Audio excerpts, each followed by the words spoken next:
In this guide, I'm going to show you how to fix Android system keeps stopping. This is Aiden from JustBoz, and before we get into this guide, make sure to like the video and subscribe to the channel with all notifications on. It really does help with the channel and it lets us know that you want more content like this, so we greatly appreciate it. If at any point throughout this guide you did have any questions, just ask them down in the comment section below and we can help you out further. I'm going to be doing my best to reply to every single comment down there. Begin by opening up settings, so swipe up, open up settings, and you need to scroll down on here until you see apps. Go ahead and open up apps, and once you open it up, you need to tap see all to see every single app on here.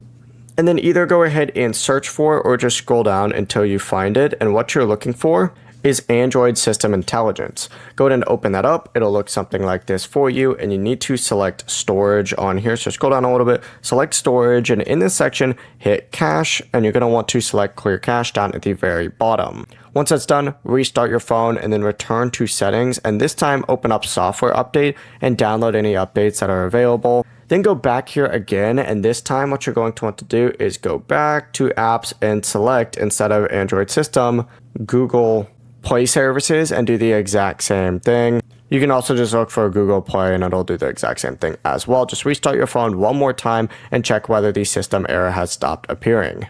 Before you do leave, make sure to like the video and subscribe to the channel with all notifications on. It really does help with the channel and it lets us know that you want more content like this. We'd greatly appreciate it. And if at any point throughout this guide you did have any questions, just ask them down in the comment section below and we can help you out further. I'm going to be doing my best to reply to every single comment down there. Peace.